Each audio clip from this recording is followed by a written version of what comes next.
It's the news we've all been waiting for. There's a gentleman by the name of Donald John Trump who did a whole lot of crimes pretty publicly. And, people have been curious. When is the United States going to get around to attending to that? Because Merrick Garland sat on his hands for about 2 years.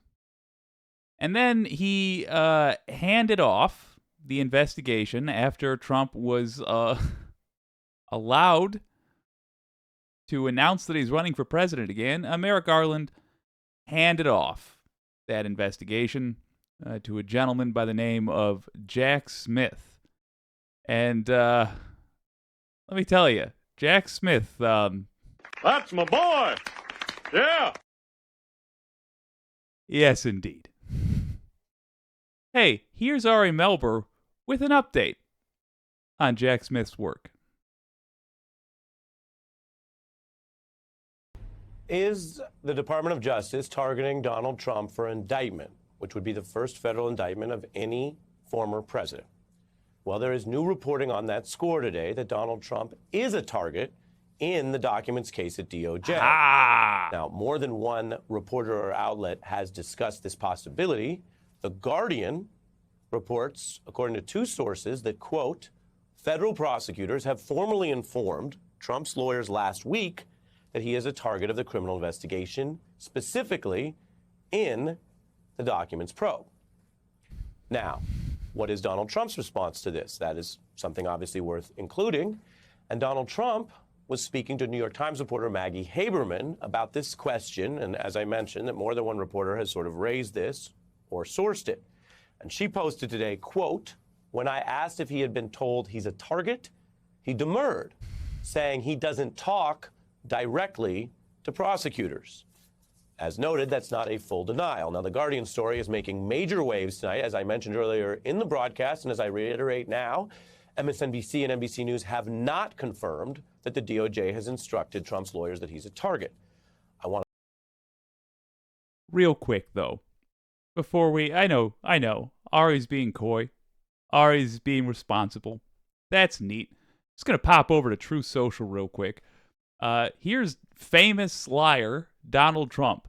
No one has told me I'm being indicted and I shouldn't be. This is all one sentence. That I shouldn't be because I've done nothing wrong, but I have assumed for years that I am a target of the weaponized DOJ and FBI, starting with the Russia hoax, the no collusion Mueller report, impeachment hoax, number 1, impeachment capitalized for some reason, hoax, number 2, the perfect Ukraine phone call, and various other scams and witch hunts, a travesty of justice, and election interference at a level never seen before. Republicans in Congress must make this their number 1 issue. Told you. He's freaking out on social media about something. Well, let's see what else Ari has to say. Now bring in the journalist who did break this story, Hugo Lowell, the political investigations reporter, who has James Bond tied up in his basement. I don't know why Hugo Lowell always looks like a villainous guy. For the record, this guy has been an absolute star this year. I don't know what kind of journalist awards he qualifies for, but he ought to get them. Because he's been killing it. For The Guardian, who's also live outside that very courthouse in Miami. Thanks for making time for us tonight. Yeah, thanks for having me. First, what exactly does your reporting show? Yeah, so we learned this afternoon that Trump's lawyers were told last week by letter from the Justice Department that the special counsel's office considered Trump a target in the Mar-a-Lago documents investigation. And this was not something that the lawyers had previously been told about. And it seems that this letter, in part, was the reason why Trump's lawyers did request a meeting with the Justice Department and actually met with the special counsel and what we understand to be a senior career official in the Deputy Attorney General's office this week. Have you had portions of that letter read or shared with you? So we've had a readout. We've had a summary of that letter. I think, as you can imagine, I don't think Trump and his lawyers are particularly keen to share it.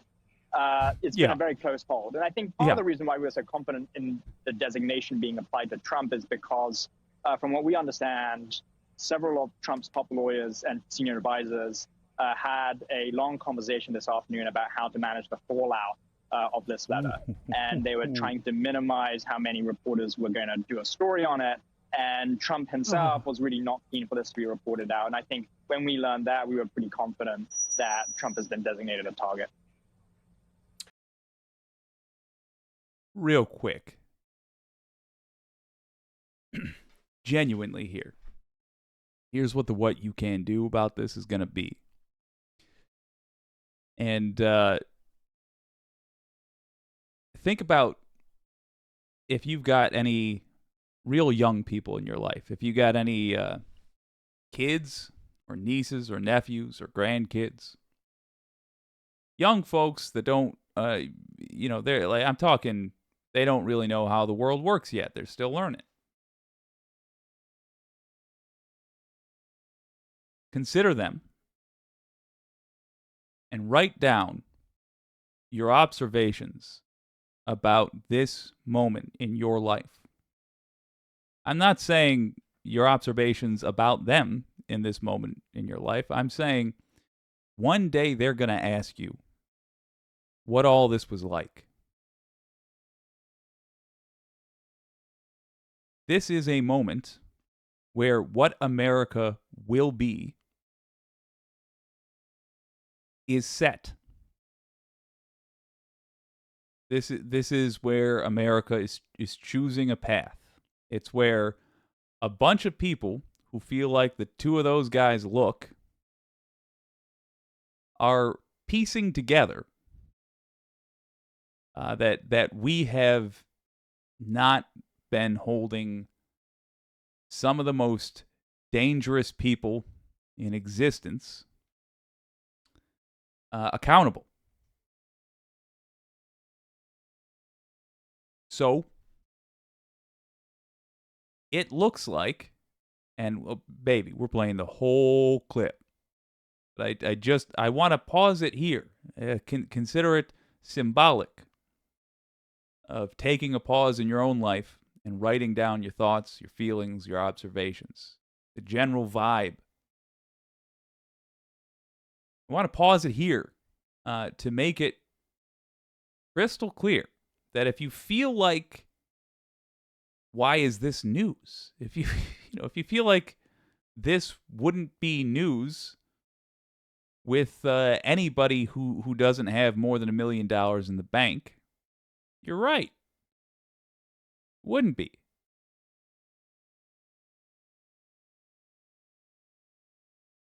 But there was a real chance that the U.S. government, like it has always done with its most powerful people, there was always a chance that they would try to give Trump a pass, either literally or functionally, to the point where they would charge him or they'd get ready to charge him.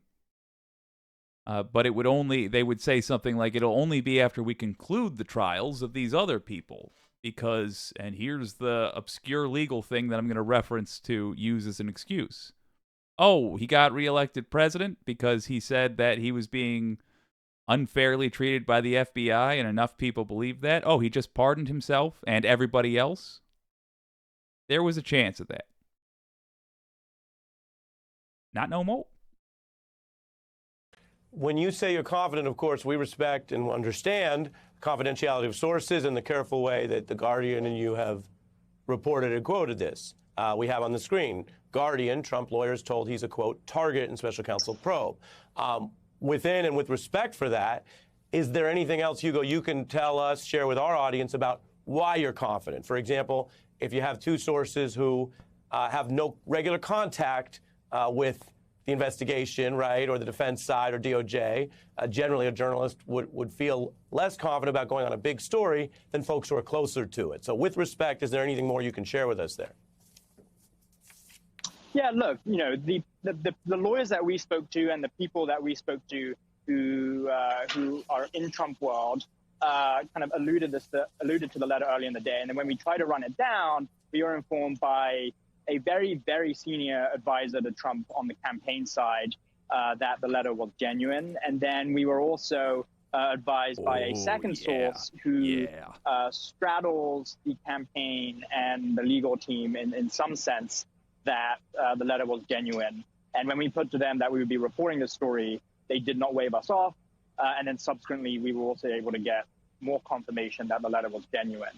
And I think, when you think about the proximity of the sourcing. Let me just jump in. I'm only going to slow you down and say that's really helpful. I appreciate that context. So, Hugo, is it fair to say that at the time of press and over the ensuing hours tonight, the Guardian's position is that the people you've spoken to on behalf of Trump are not denying it? They're not disputing your report?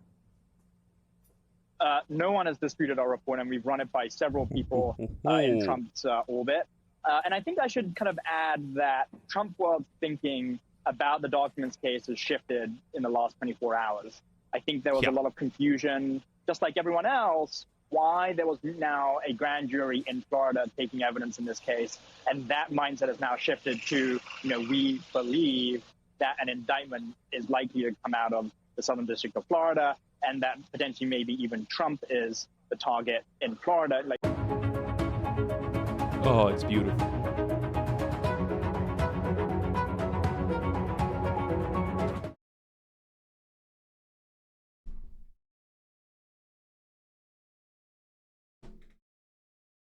Okay. I can't wait to see what you guys have to say. My only suggestion for what you can do about this really, he is criminal, actually. Yeah. This, I was going to say, really suspicious fella. No, he's been proven to be a criminal. He did a sexual assault, according to a jury. Admittedly, not a criminal jury. It was a civil jury, but still. And he's under indictment for a bunch of other stuff. This guy is going to face the music. With Trump, we never have to really worry about what's going to happen once it gets into a court. Because look at him. Listen to him. He is exactly what he looks like. So my suggestion for what you can do is to take note of how you're thinking and feeling and what the world is like now. Because in a few days, it's going to be different. Very different. In a few days, it is going to be the beginning of the world, the young people in your life. No. It's going to be the beginning of a new world that is hopefully better. And they're going to ask you about how it came to be. And they're going to ask you about what these days you're living in right now were like. And I think you're going to appreciate if you have an answer ready for them.